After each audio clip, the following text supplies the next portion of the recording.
안녕하십니까? EJ 지식TV입니다. 이번 주제는 광복절 제76주년과 대한민국 정부 수립 제73주년을 맞으면서 특집으로 광복의 의미와 정부 수립 과정에 대한 내용을 알아보기로 하겠습니다. 광복절은 우리나라가 1945년 8월 15일 일제치하에서 광복된 날을 기념하고 1948년 8월 15일 대한민국 정부 수립을 경축하는 날입니다. 광복절은 3.1절, 제헌절, 개천절, 한글날과 함께 우리나라 5대 국경일의 하나로 1949년에 제정되었습니다. 여기서는 우리나라의 광복과 더불어 대한민국 정부가 수립된 과정을 알아보기로 하겠습니다. 우리나라는 1945년 8월 15일 제2차 세계대전에서 일본이 연합군에게 항복함으로써 광복을 맞이하게 되었습니다.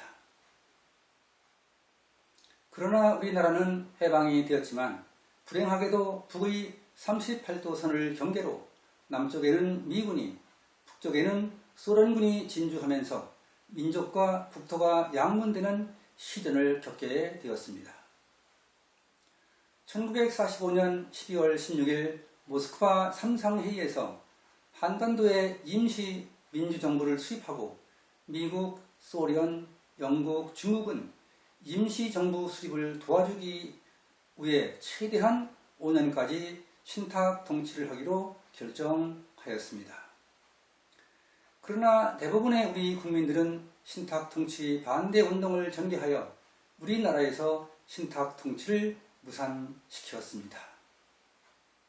여기서 신탁 통치란 제2차 세계대전 이후 자치 능력의 결여로 정치적 혼란이 예상되는 지역을 국제연합의 위임을 받은 국가가 잠정적으로 통치하는 것을 의미합니다. 한편 미국과 소련은 남북한 통일정부 수립 문제를 협의하기 위해 미소 공동위원회를 열었지만 이견으로 결렬되었습니다. 미국은 미소 공동위원회가 결렬되자 1947년 10월 유엔 총회에 한반도 문제를 상정했습니다. 국제연합은 1947년 11월 한반도에서 인구 비례에 따른 남북한 총선거를 실시하여 통일정부를 세우기로 결정하였습니다. 국제연합은 선거를 감시하기 위해 유엔 한국임시위원회를 파견하기로 결의하게 되었습니다. 여기서 유엔 한국임시위원회란 1947년 11월 14일 제2차 유엔 총회 결정에 따라 50총선거의 공정한 감시 및 관리를 위해 입국한 유엔 산하의 임시기구입니다. 유엔 한국임시위원회는 1948년 1월부터 발족하여 선거 관리 업무를 맡게 되었습니다. 그러나 유엔 한국임시위원회의 활동은 소련의 거부로 북한 지역에서는 활동을 할 수 없게 되었습니다. 따라서 유엔은 선거가 가능한 지역에서만 우선 선거를 통해 정부를 구성하기로 결의하게 되었습니다. 이에 따라 국제연합의 결정에 의해 1948년 5월 10일 남한만의 50총선거를 실시하여 198명의 제헌 국회의원을 선출하게 되었습니다. 제헌국회는 1948년 7월 12일 헌법을 제정하여 같은 해 7월 17일 헌법을 공포하였습니다. 제헌국회는 1948년 7월 20일 이승만과 이시영을 초대 대통령과 부통령으로 각각 선출하였습니다.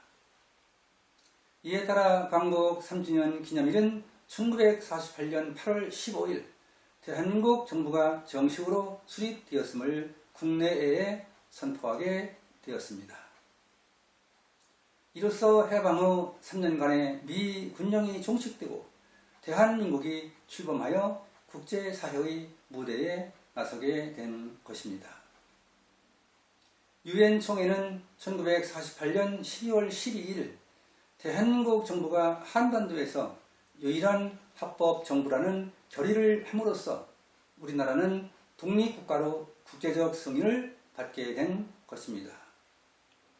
그 후 대한민국은 6.25 한국전쟁을 겪으면서 국토가 폐허로 변했지만 근면한 국민성을 기반으로 한 경제개발 정책과 산업화로 오늘날 경제대국으로 성장하게 되었습니다.